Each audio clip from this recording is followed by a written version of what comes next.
অহা 8 ছেপ্টেম্বৰত নুমলীগড়ৰ 2G ইথানল অৰ্থাৎ বাঁহৰ পৰা ইথানেল বনাব বাবে প্ৰস্তুত কৰি উঠা উদ্যোগ বা কাৰখানা বা আমাৰ অনুষ্ঠানটি প্ৰধানমন্ত্ৰী নৰেন্দ্ৰ মোদী ডাঙৰীয়াই আনুষ্ঠানিকভাৱে উদ্বোধন কৰাৰ সম্ভাৱনা আছে।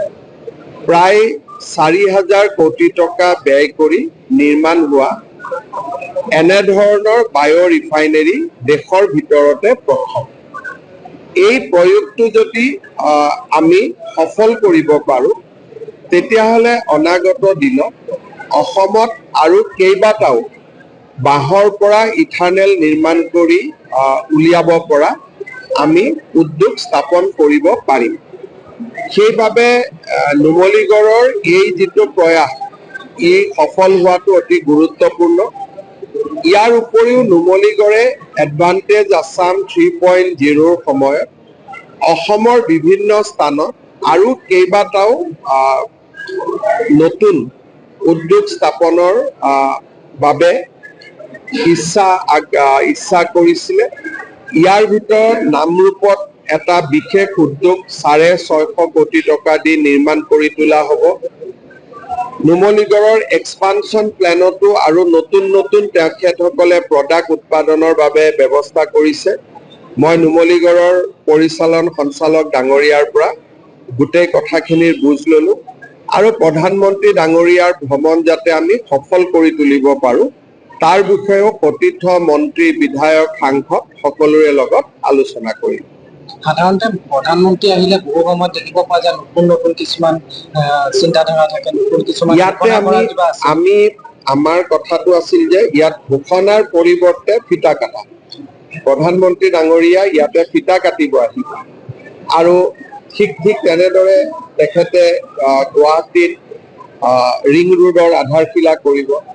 তাৰ পিছৰবাৰ আহিলে নামৰূপত সাৰ কাৰখানা আধাৰশিলা কৰিব। গতিকে প্ৰত্যেকটো ভিজিটৰে একোটা বাৰ্তা থাকিব। 8 ছেপ্টেম্বৰত অসমলৈ অহাৰ মূল উদ্দেশ্য হৈছে ডক্টৰ ভূপেন হাজৰিকাৰ জন্ম শতবাৰ্ষিকী। নুমলীগড়ৰ পৰা গৈয়ে তেখেতে গুৱাহাটীত জন্ম শতবাৰ্ষিকীৰ অনুষ্ঠানত যোগদান কৰিব। এলিভেটেড কৰিডৰ ভাৰত চৰকাৰৰ PIB বুলি কয়, এতিয়া PIB লৈকে গৈছে, এটা এটাকৈ পৰ্যায় আগবাঢ়ি গৈ আছে। ফ'ৰলেনো হ'ব, কিন্তু অকণমান যিটো ৰাইজৰ মাজত কনফিউজন আছে সেইটো আঁতৰ হৈ লওক।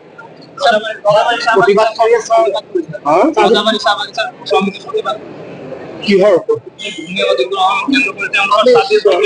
শ্ৰমিকৰ লগততো কথা নপতাকৈ একো কাম নহয়।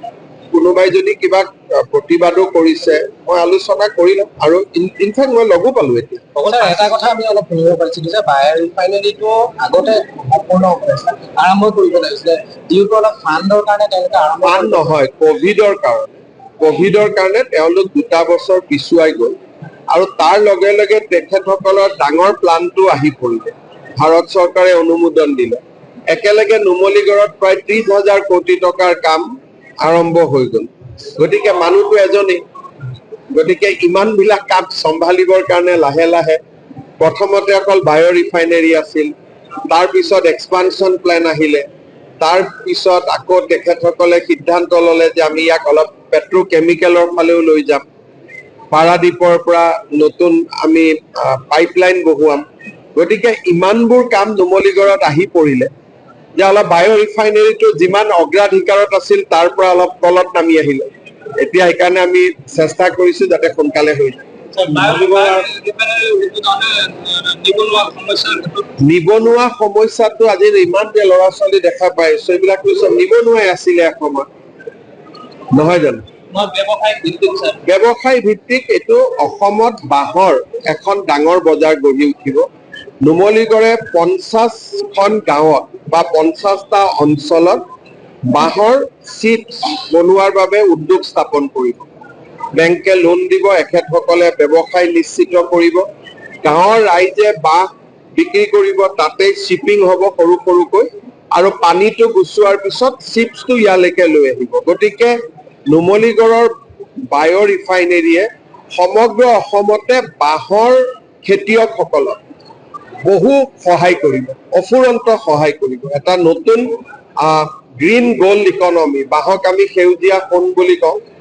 আগতে বাঁহ কাটি মানুহে বাঁহৰ যে মূল্য থাকিব অসমত সেইটো ভবা নাছিল।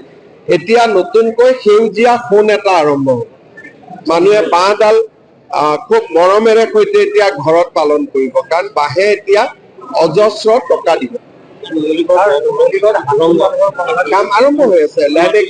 লেণ্ড একুইজিশ্যনৰ কাম অহা 15-20 দিনৰ ভিতৰত আৰম্ভ হ'ব।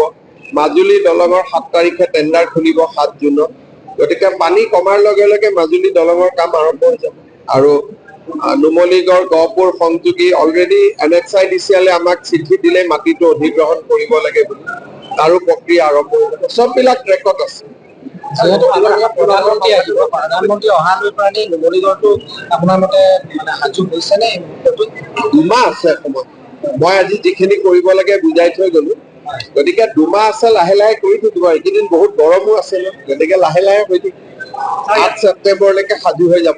যিকোনো খবৰৰ বাবে যোগাযোগ কৰক 7099017330 লগতে 7099017110 নম্বৰত।